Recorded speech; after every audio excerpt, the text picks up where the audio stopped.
And this young lady is 25, and she's realizing I've got some intense separation anxiety.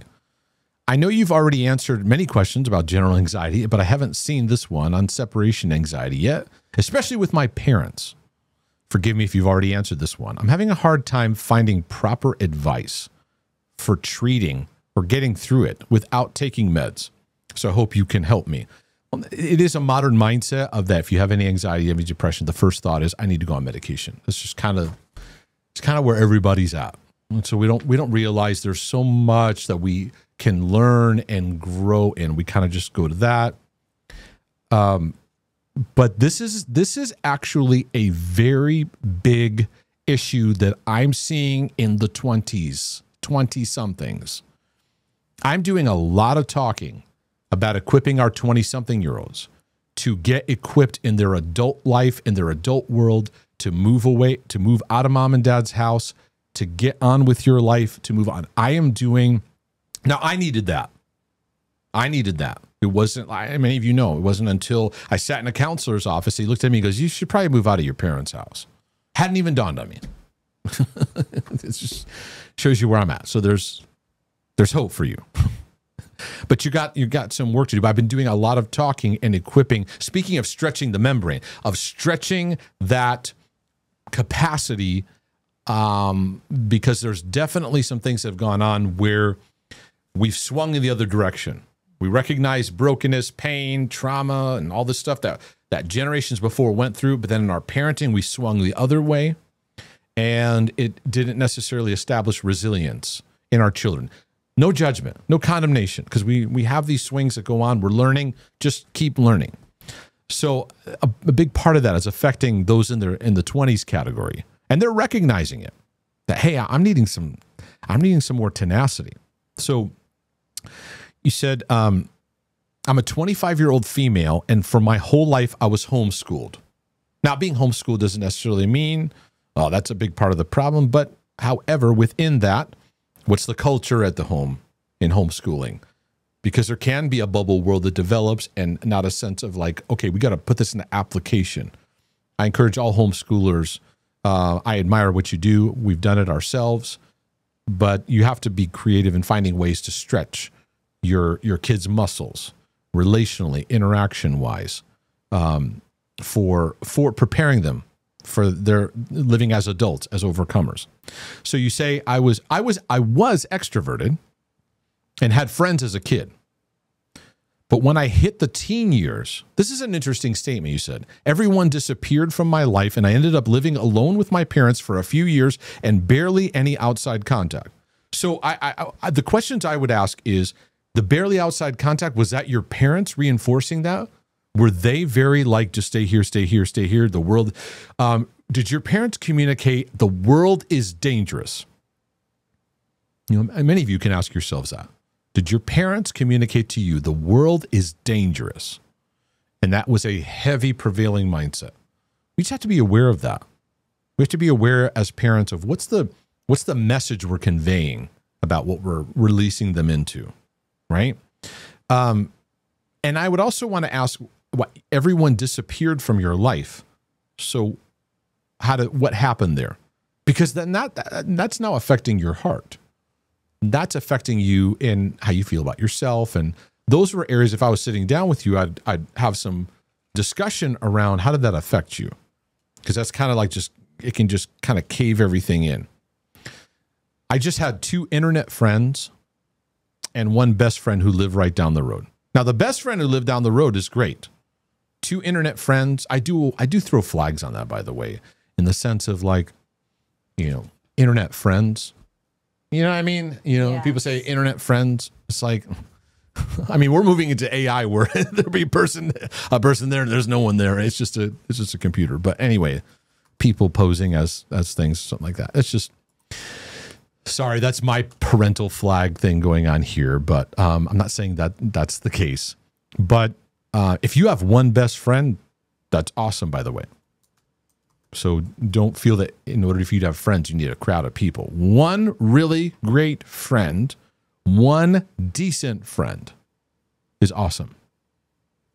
Maybe I need to just Pause on that for a moment. Remind everybody, all of you that are spinning about how many friends you have or don't have, just one person. One person. So you say, but now you're in a place where you're finding it borderline impossible to leave your parents. Okay, it's not impossible, but where you're at in your development is telling you that. You're 25. You've got some stretching to do.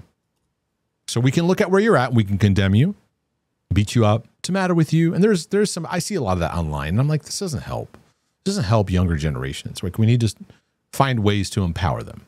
And I want to empower you. The first thing I want to empower you with is it's not impossible. You said ever since I was a kid, if I go on a sleepover or sleep anywhere that isn't where my parents are, I have anxiety attacks and cry uncontrollably. It's embarrassing and scary, so I avoid it at all costs. I've had to work through this and probably continue to with both my kids. And this is a big place of work. And I mention this a lot. I talk about this a lot. But loving my kids continually, intentionally, however, finding those stretching moments, because what I can call love can also prevent them from having an overcoming moment. And I think this is one of the areas that parenting has struggled with because we spent too much time reacting to our fears. So all the things that happened in your childhood stimulates this fear, and now we're parenting out of that.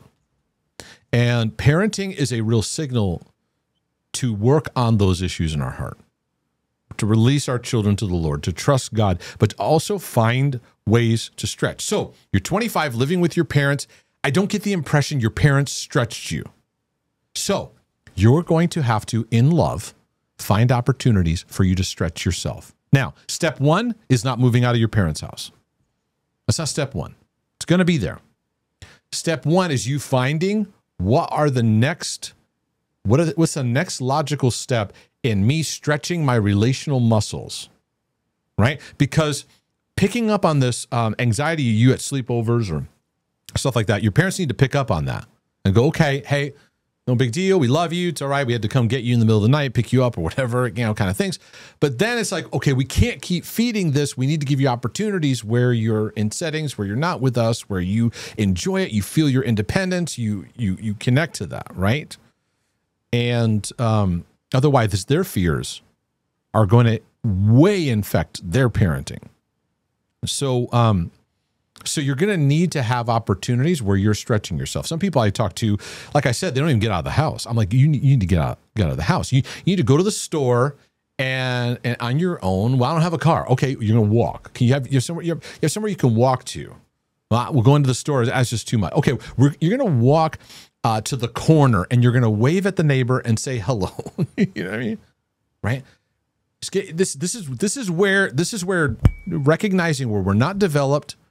We're not going to condemn ourselves in it, because if I condemn you in it, I can't serve your heart. So you're going to find simple things to stretch yourself, and especially relationally, where it's not a full, I need my parents to be around me. You mean in situations where you're not with them and the fear spikes and you work through it and you go, look, I did it. And then you do it again.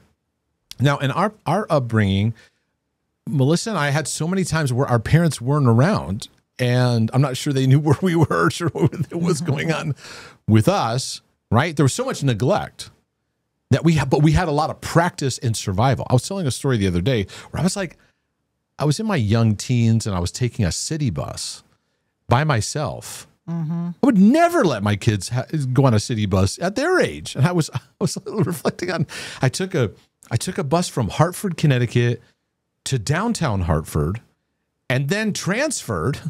I think I found one of the packets and transferred. My parents are both at work, and during the summer, and because I wanted to go help out with some stuff at church that was in East Hartford, and so then I'd take the bus over to East Hartford.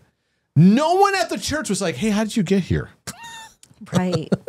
You know what though? Isn't there a part of that back then though? I don't know. Not that it was safer. Right. I don't know. There's a right. So I actually feel like that strengthened me. Right. To when I go and even in life, there's all these steps where in getting married or even having a house, Like what do you do when the hot water heater goes, or what do you do? Like no one knows how to do. But I'm okay with like, okay, I got to ask a question. I got to figure something out. I got to ask YouTube Dad and search it. I got to do this thing, right? Because the good news is that stage has developed a sense of resilience. However, a lot of fear that can get embedded, and then it's infecting our parenting. So you said here, I have anxiety attacks and cry uncontrollably. It's embarrassing and scary, so I avoid it at all costs. What are you avoiding? Avoiding any kind of thing that hits anxiety. This is where you're needing some encouraging love in your life. Girl, you have what it takes. You have what it takes. You can do it, but it's going to take some practice, and it's going to take you being kind to yourself and encouraging yourself. So you said, it's embarrassing and scary. I avoid it at all costs. There's your avoidance. It even prevented me from getting married and moving out because the fear, anxiety, and guilt of leaving my parents cripples me. How can I get through this? I have a job now, and I'm going to learn how to drive for the first time. Okay, so that gives me a sense of where you're at. Okay, you're just getting your license now. You're going to drive. So start doing that. Drive, go to work. Drive, go run some errands, go be around. This is your discipleship. This is your area of growth, is learning. God's not giving you the spirit of fear, but a power, love, and sound mind. That perfect love will cast out fear. He loves you, but you're going to need to practice this. You're going to practice developing confidence that you have what it takes to do this. May I ask, somebody asked along with it, since you're still answering the question, that is separation anxiety the same as codependency? No. It can tie over, but it's not the same. Separation anxiety is more of just it goes back to parents, but it's more of an anxiousness of not being with somebody. Codependency is a whole world of enmeshment and ways of relating. Yes, they can cross over, but they're not, what's the word, synonymous? Look at me, I remembered a word. Look at you, babe. Your brain is working today. Way to go. So you see the cost of it. It got in the way of you stepping out and getting married. So you see the cost of not doing anything. Because sometimes I need to share that with people. Map out what life would be like if you did nothing. Like look at the future, and if you did nothing about your battles, don't do any work or any development, where would your life be? And sometimes you need a sober look at that. And so moments like that, okay, I lost a relationship there because of this. Don't condemn yourself, but sober it. Be sober in this. Sober up. And so that you see, now is the time. Today's the day where I can take a step. All right. So I have a new job. Okay, you mentioned that. I'm planning on trying to desensitize myself when I can drive by going places alone. That's a start. I have mixed feelings on desensitize, on that word. I get what's being communicated. It's more like resensitizing. It's probably not a word. I just made it up. It's all right. Can do that too. But I think that's, if I could just be honest, what you need is a dad. Yeah. Amen. You need a dad that goes, hey, we're going to get in the car, we're going to go drive. Like 10 years ago. Builds confidence. Yep. And constant, and like I said, the fear factor is intense with Gen Z and Gen Alpha. It's intense for a variety of reasons, And maybe 20 years from now, we'll have it all mapped out. We're still in the thick of it, trying to figure out what's hitting them, what's going after them. We need to love our kids tenaciously, but we need to cheer them on and equip them in taking steps. Yep. Okay, but anyways, you have any more advice inside? I would really appreciate it. Thank you so much for your talks and videos. Yeah, I think that it's practice. Keep doing it. All my 20-something-year-olders, you need practice in taking steps. Go get a bank account. Go get your license. Go do a job interview.